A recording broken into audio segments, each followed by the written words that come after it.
अस्सलामु अलैकुम व रहमतुल्लाहि व बरकातुहू। अल्हम्दुलिल्लाहि रब्बिल आलमीन, नहमदुहु व नसल्ली अला रसूलिहिल करीम। अम्मा बाद, क़ाल अल्लाहु तआला फ़ी शान हबीबिही इन्नल्लाह व मलाइकतहु युसल्लूना अलन नबी या अय्युहल्लज़ीना आमनू सल्लु अलैहि व सल्लिमू तस्लीमा। अल्लाहुम्मा सल्लि अला सय्यिदिना नबीना शफ़ीअना हबीबना व मौलाना मुहम्मदिन व बारिक व सल्लिम। अल्हम्दुलिल्लाह सुम्मा अल्हम्दुलिल्लाह। आज हमारा ये दर्स 110वां दर्स है, यानी 110। अल्लाह ताला का शुक्र है, उसका फजल व करम है। और आज हम सूरह बकरा की 3 आयात की तिलावत का शर्फ हासिल करेंगे। 165, 166 और 167। इन 3 आयात का तर्जुमा और तफसीर भी बयान की जाएगी। अल्लाह तबारक व तआला से दुआ है कि वो खैर का मामला फरमाएँ। फ़अऊज़ु बिल्लाहि मिनश शैतानिर रजीम, बिस्मिल्लाहिर रहमानिर रहीम। व मिनन नासि मन यत्तखिज़ु मिन दूनिल्लाहि अंदादन युहिब्बूनहुम कहुब्बिल्लाह वल्लज़ीना आमनू अशद्दु हुब्बन लिल्लाह वलौ यरल्लज़ीना ज़लमू इज़ यरौनल अज़ाब अन्नल कुव्वता लिल्लाहि जमीअन व अन्नल्लाह शदीदुल अज़ाब। इज़ तबर्रअल्लज़ीना तुबिअू मिनल्लज़ीना तबअू वरअउल अज़ाब मिनल्लज़ीना तबअू वरअउल अज़ाब व तक़त्तअत बिहिमुल अस्बाब। वक़ालल्लज़ीना तबअू लौ अन्ना लना कर्रतन फनतबर्रअ मिन्हुम कमा तबर्रऊ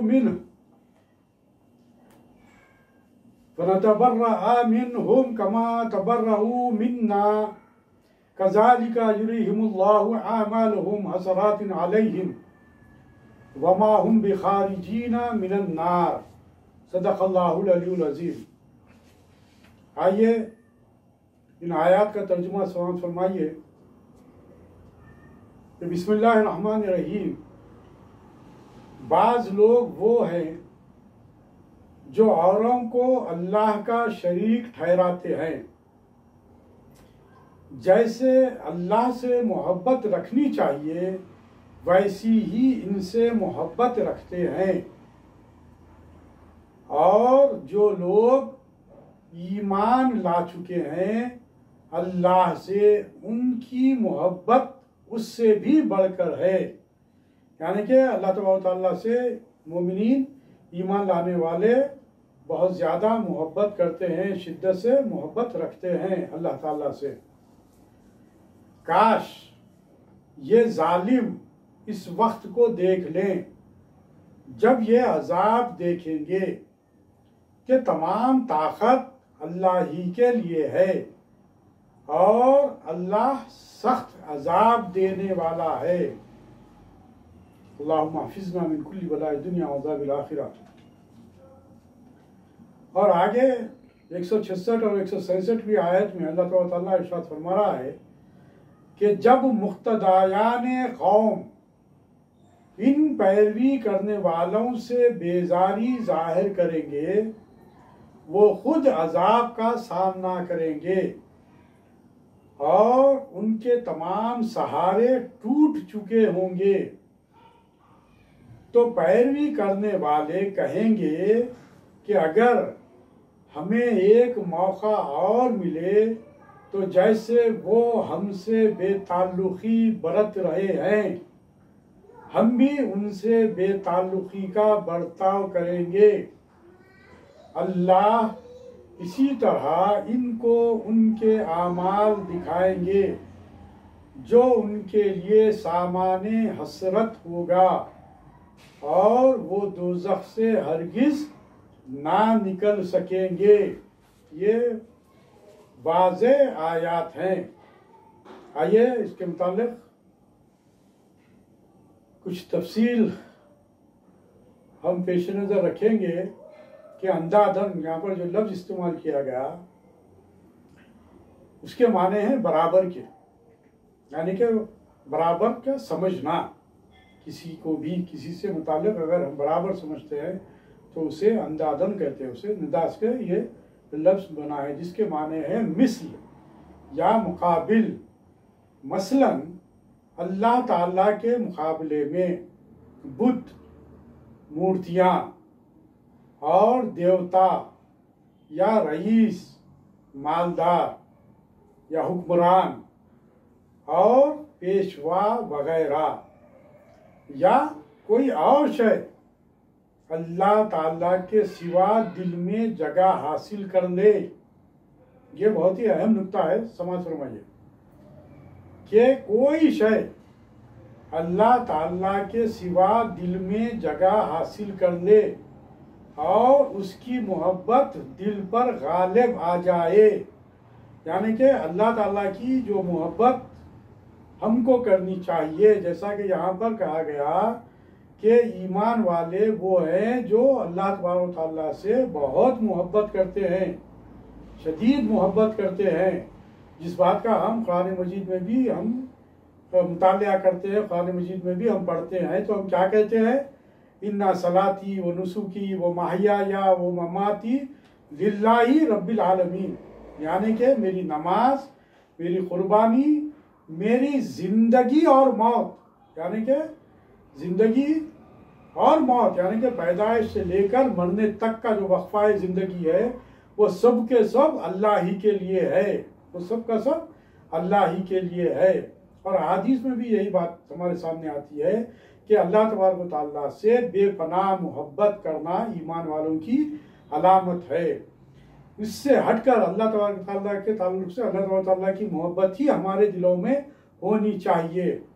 लेकिन यहाँ पर एक बात की मैं वजाहत और करना चाहूँगा कि शरीयत में जिनकी मोहब्बत जायज़ करार दिया है, जिनके ताल्लुक से मोहब्बत करने का हुक्म भी दिया है, उनसे हमको मोहब्बत रखनी है, लेकिन उसी कदर मोहब्बत रखनी है जिस कदर हमको हुक्म दिया गया, जिस कदर हमें इजाज़त है।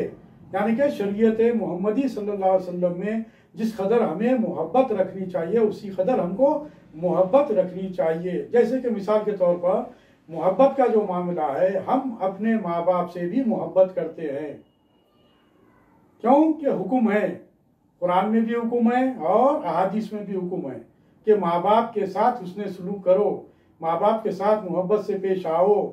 माँ बाप को अगर मोहब्बत की निगाह से भी अगर देख लो तो वो इबादत में शामिल है। बीवी के साथ मोहब्बत से पेश आओ, उसको खुश रखने की कोशिश करो, और फिर अपने बच्चों से मोहब्बत करो और उनकी तालीम और तरबियत करो। ये जितनी भी जो मोहब्बतें हैं, रिश्तेदारों के साथ उसने सलूक करो, रिश्तेदारों के साथ मोहब्बत से पेश आओ, दोस्त अहबाब के साथ, अड़ोस पड़ोस के साथ, ये तमाम चीज़ें मोहब्बत में दाखिल है। लेकिन इनकी मोहब्बत उसी कदर मोहब्बत होगी जिस कदर शरीयत ने इजाज़त दी है।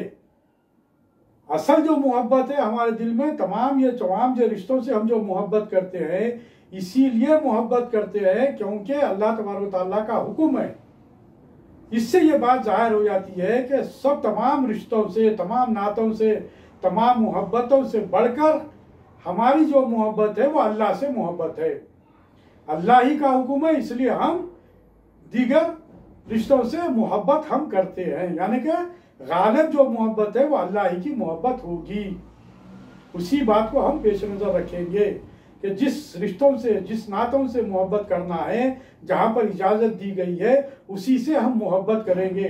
जैसे कि एक मिसाल के तौर पर माँ बाप से मोहब्बत करो, हत्ता ये कि माँ बाप के साथ उसने सलूक करो, हत्ता ये कि अगर वो लोग काफिर भी है तो उनके साथ उसने सलूक करो, अड़ोस पड़ोस में अगर काफिर भी है तो उनके साथ उसने सलूक करो। लेकिन जहाँ पर माँ बाप भी अगर है, वो अगर मुशरिकाना तालीम की तरफ तवज्जो दिलाते हैं या शिर्क की तरफ तवज्जो दिलाते हैं और मुशरिकाना अमल करने के लिए वो लोग कहते हैं, तो अब यहाँ पर माँ बाप की फरमाबरदारी नहीं होगी, अब हम उनकी बात नहीं मानेंगे। क्यों कि अल्लाह की मोहब्बत हमारे लिए सबसे बढ़कर है, सबसे बढ़कर अल्लाह की मोहब्बत है। तो यहाँ पर वही बात बतलाई गई कि मुसलमान की जो ज़िंदगी होती है, मुसलमान और मोमिन की जो इत्तिबा वो करता है, वो अल्लाह तबारक व तआला की मोहब्बत में वो सभी लोगों से मोहब्बत करता है, रसूलुल्लाह की इत्तिबा करता है, रसूलुल्लाह सल्लल्लाहु अलैहि वसल्लम से बेपनाह मोहब्बत करता है। वो उसकी वजह क्या है? अल्लाह तबारक व तआला का हुक्म है। कि सरकार दो आलम सल्लल्लाहु अलैहि वसल्लम से मोहब्बत करो, सरकार वसल्लम की इत्तेबा करो। इसीलिए हम सरकार दो आलम वसल्लम से बेपनाह मोहब्बत करते हैं। हम अपने माल जान, माँ बाप, अजीज़ व अखारी, माल दौलत, हर चीज़ से बढ़कर सरकार दो आलम सल्लल्लाहु अलैहि वसल्लम से मोहब्बत करते हैं, अल्लाह तबारक तआला से मोहब्बत करते हैं, क्योंकि इसका हुक्म है, यह शरीयत में है। तो बहरहाल बात यहाँ पर समझ में आने वाली बात इसलिए मैंने ये बातें रखी कि मोहब्बत जो है, हमारी जो मोहब्बत रहेगी वो सिर्फ और सिर्फ अल्लाह से मोहब्बत होगी, और उसके बाद अगर किसी से मोहब्बत होगी तो वह रसूलुल्लाह से मोहब्बत होगी। ला इलाहा इल्लल्लाह मुहम्मदुर रसूलुल्लाह, यह हमारा कलमा है, यह हमारा मकसद हयात है, इसी को लेकर हम चलते हैं। तो यहाँ पर यही बात बतलाई गई। लेकिन अब यहाँ पर यह बात बतलाई जा रही है कि इससे पहले की जो आयत है हमारे सामने आई, उसमें अल्लाह ताला ने इन्हीं बातों का इजहार कर चुका है कि अल्लाह ताला ने अपनी उलूहियत, रहमानियत और रहीमियत बयान करने के बाद बताया कि इंसान की ज़रूरियात के लिए हमने सारी कायनात पैदा की। गुज़िश्ता आयत में हमने इन तमाम बातों का जो है सो तफसील बयान कर चुके हैं, सामने आ चुके हैं। ये तमाम चीज़ें अल्लाह ताला ने इंसान के लिए बनाया, इंसान के लिए पैदा फरमाया, और इंसान को अपनी इबादत के लिए पैदा फरमाया। और भी यहाँ पर वो बातें भी बतलाई गई कि अल्लाह ताला ने सारी कायनात में क्या क्या चीज़ें बताई। कल की आयत में वो तमाम बातें आ चुकी थी। वो क्या है? मसलन जैसा कि ज़मीन व आसमान, रात दिन, किश्तियाँ जो समंदर में चल रही है, बारिश जो पानी बरस रहा है जिसकी वजह से मुर्दा ज़मीन जिंदा हो रही है, और ज़मीन की वजह से उससे ज़मीन जिंदा हो रही है, और वहाँ से बागात फल फूल रहे हैं, फल दे रहे हैं, और काश्तकारी कर रहे हैं, ज़िराअत कर रहे हैं। ये तमाम चीज़ें अल्लाह ताला ने जो पैदा की है, वो तमाम चीज़ें कल के बयान में हम जैसे आ चुके हैं। मवेशी यानी कि जानदार जानवरों का जो हम लोग नकल है, जानवरों का जो इस्तेमाल हम जो करते हैं, ये तमाम चीज़ें, जानवर जो है, चौपाई जो है, और चरिंद परिंद जो है जितने भी है, और हवाएं हैं, और बादल हैं, ये तमाम चीज़ें अल्लाह ताला की निशानियों में से है। और ये अल्लाह ताला ने इंसान के कामयाब ज़िंदगी गुजारने के लिए ये तमाम चीज़ें अल्लाह ताला ने फराहम किए हैं। इंसान इससे फ़ायदा उठाता है, अपनी ज़रूरियात ज़िंदगी को पूरा करता है, और आराम से ज़िंदगी गुजारता है।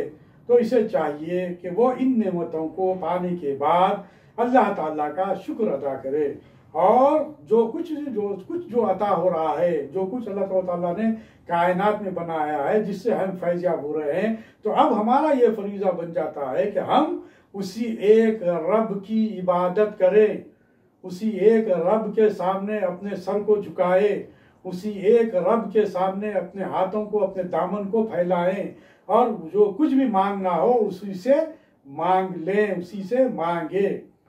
अफसोस इंसानों में से बाज़ लोग ऐसे भी हैं जो शुक्र अदा करने की बजाय अल्लाह ताला को भूल जाते हैं, उसकी नेमतें किसी दूसरे की तरफ मंसूब करते हैं, उन्हें अपने माबूद बनाते हैं, अल्लाह का शरीक ठहराते हैं, और उनसे ऐसी मोहब्बत और अकीदत का इजहार करते हैं जैसे कि अल्लाह ताला से रखनी चाहिए। इस आयत में इन्हीं लोगों का जिक्र किया गया है। बाज नादान और नाआखिबत अंदेश लोग अल्लाह ताला के साथ दूसरे बुतों, देवताओं और पेशवाओं को शरीक ठहराते हैं, उन्हें कुदरत वाला समझते हैं। यानी कि यहाँ पर जो बातें बतलाई गई है, यहाँ पर जैसा कि अंधाधुन का जो लफ्ज जो इस्तेमाल किया गया कि अल्लाह ताला के मुमासिल करार देना, या उसे इस तरीके से समझना कि ये हमें ये दे रहे हैं, जो अल्लाह ताला के जो सिफात हमीदा है उसका इनकार करना, समझे आप? अल्लाह ताला के रब होने का एक मानों में इनकार करने के मुमासिल है। क्योंकि अगर हम किसी को दूसरे को शरीक कर लेते हैं और ये समझते हैं कि ये हमें देने वाले हैं, ये इनके अंदर, इनमें ये सलाहियत है, इनमें ये कुदरत है, अगर हम ये समझते हैं तो यहाँ पर हम अल्लाह ताला की रुबूबियत का इनकार करने वाले हैं, अल्लाह ताला का रब होने से इनकार करने का हम जो है इजहार कर रहे हैं। इसलिए यहाँ पर ये बात बतलाई गई कि ये समझना कि कोई और भी है जो कुदरत रखने वाला है। तो कुदरत रखने वाली ज़ात जो है वो सिर्फ अल्लाह तबारक व तआला की ज़ात है। इन्ना अल्लाह अला कुल्ली शैइन कदीर, बेशक अल्लाह तबारक व तआला ही हर चीज़ पर कादिर है। उससे हटकर और किसी में कोई कुदरत नहीं है, उसमें और कोई कुदरत नहीं है। जैसे कि मिसाल के तौर पर यहाँ पर बात बताई गई कि ईसाई क्रिश्चियंस अल्लाह ताला के साथ हज़रत ईसा अलैहिस्सलाम और मरियम अलैहिस्सलाम की इबादत करते हैं। जैसा कि हम देखते हैं बाज़ मनाजिर में, उसमें तो चर्च में क्या होता है, बीबी मरियम का स्टैचू और ईसा अलैहिस्सलाम का स्टैचू गोद में लिए हुए बीबी मरियम ठहरे हुए हैं। वहाँ पर जाकर ये लोग अपनी बात रखते हैं और वहाँ पर जाके अपनी दुआएं मांगते हैं। इसीलिए उनसे जो है सो इस बात की ये यानी कि मुशरिकाना अमल है, यानी कि इनका जो अमल है मुशरिकाना अमल है। इसी तरीके से यहूदियों में भी वो लोग हैं जो हज़रत उज़ैर अलैहिस्सलाम को अल्लाह तबारक व तआला का पैगम्बर तआला का बेटा मानते हैं। इसी तरीके से वो लोग भी मुशरिकाना अमल करते हैं, क्योंकि हज़रत उज़ैर अलैहिस्सलाम को अल्लाह तबारक व तआला का उन्होंने बेटा करार दिया। इस तरीके से वो भी मुशरिक हो गए। इसी तरीके से बाद मुकामात पर, दुनिया के बाद मुकामात पर, और भी इस्लाम आने से पहले भी और इस्लाम आने के बाद भी, जहाँ पर जो इख्तिदार में थे बादशाहों के सामने लोग अपने सरों को झुकाया करते थे। यहाँ पर जो बात कही गई कि किसी को अपने अल्लाह ताला के हमसर बना लेना, जाकर उनके सामने, जैसा कि फिरौन का जो मामला है उसके सामने अपने सरों को झुकाते थे। नमरूद का क्या मामला है, वही मामला है। तो ये तमाम जो बादशाह जो गुजरे हैं उन्हें खुदा का दर्जा देते थे, उनके सामने जाकर अपने सरों को झुकाते थे। तो यही बात यहाँ पर कही गई है, ये बदबख्त लोग हैं जो इस किस्म का अमल करते हैं कि अल्लाह ताला के बंदे होने के बावजूद, अल्लाह ताला तमाम चीज़ें वो फराहम कर रहा है, उसके बावजूद अल्लाह ताला की इबादत करने के बजाय वो लोग ये हैं जो बादशाहों के सामने अपने सरों को झुकाते हैं, या फिर अपने हुक्मरानों के सामने अपने सरों को झुकाते हैं, या जो पेशवा हैं जिसको मुर्शिद भी कहते हैं आम लफ्ज़ों में, जिसको मानते हैं, जिसकी कदर करते हैं, जाकर उनके सामने अपने सरों को झुकाते हैं। या फिर जो है सो उनके साथ जो है सो ये समझते हैं कि इनके अंदर वो कुदरत है या इनमें वो सलाहियतें हैं, ये हमारी जो है सो विपता सुनेंगे और हमारी जो परेशानियां हैं वो दूर करेंगे। ये जो तमाम जो चीज़ें हैं, इन तमाम चीज़ों से रोकने की तौहीद में तालीम दी गई है। इसीलिए तौहीद का पैगाम आम करने का हुक्म दिया गया है और तौहीद की अहमियत है कि तौहीद ही को मानना हमारे लिए लाजिम है। तौहीद से मुराद ये कि अल्लाह तबारक व तआला की ज़ात ही सब कुछ करने वाली है, उससे हटकर दुनिया में कायनात में कोई नहीं है जो अल्लाह तबारक व तआला के इख्तियारात जिस तरीके से है वो इख्तियारात किसी और के भी हों। यही बात यहाँ पर बतलाई गई। अल्लाह ताला ने फरमाया कि जब खालिक व मालिक उसी की ज़ात है, माबूद हकीकी भी वही है, तो मोहब्बत भी उसी से होनी चाहिए। एक मोमिन कामिल की निशानी यही है कि वो सबसे ज़्यादा अल्लाह को महबूब रखे, अपने दिल में उसकी मोहब्बत सबसे ज़्यादा मजबूत करे। हदीस शरीफ में आता है, मोमिन वो है जिसकी दुश्मनी और दोस्ती अल्लाह ही के लिए होती है। जिसे अल्लाह चाहे वो उसे दोस्त रखता है और जिससे अल्लाह नाराज हो उसे दुश्मन रखता है। यानी कि अल्लाह तबारक व तआला से जो मोहब्बत करता है हम भी उससे मोहब्बत करते हैं। जो अल्लाह ताला की नाफरमानी करता है उससे हम दोस्ती नहीं रख सकते। यह मोमिन की अलामत है। इसीलिए रिवायात में बात आती है कि सहाबा कराम काफिरों के जिस्म से अपना कपड़ा लगना भी पसंद नहीं करते थे। इस कदर नफरत थी कुफ्र से, कुफ्रिया आमाल से इस कदर नफरत करते थे। लेकिन चूंकि दीन इस्लाम को पहुंचाना भी काफिरों ही में है, इसलिए उनके साथ राबिता रखते थे, उनके साथ ताल्लुकात इस्तवार करते थे ताकि उनके सामने दीन को पेश करें। तो आज भी ज़रूरत इस बात की है कि काफिरों के साथ, मुल्हिदों के साथ या फिर मुशरिकीन के साथ अगर हम ताल्लुकात रखते हैं या यहूद व नसारा के साथ ताल्लुकात रखते हैं, तो उसके लिए ज़ाहिर में एक ही बात दिल में रहे, वो ये कि हम दीन को इन तक पहुंचाएंगे। इससे हटकर ये लोग अल्लाह के दुश्मन हैं, रसूलुल्लाह के दुश्मन हैं, इस्लाम के दुश्मन हैं, लिहाजा इनसे दोस्ती तो हरगिज नहीं हो सकती, इनसे दोस्ती हरगिज नहीं हो सकती। इनसे ताल्लुकात रखने की वजह भी सिर्फ और सिर्फ ये है कि हम दीन को इन तक पहुंचाएंगे। और भी आगे आइए, अल्लाह ताला ने अपने वाहिद होने, कायनात का खालिक होने और मोमिनों का रुतबा बताने के बाद अपनी कुव्वत और ताकत का पता दिया और फरमाया कि काफिर और मुशरिक अपनी कम अखली, जहालत और नाआखिबत अंदेशी के सबब मुख्तलिफ चीज़ों को अल्लाह का शरीक ठहराते हैं, उन्हें अपनी हाजतों को पूरा करने वाला समझते हैं, मुसीबत के वक्त मदद करने वाला ख्याल करते हैं और इबादत के सिले में इनामात की बारिश करने वाला गुमान करते हैं और यकीन रखते हैं कि ये चीज़ें कुव्वतों की मालिक हैं। जैसा कि तमाम चीज़ें मैं आपके सामने रखा।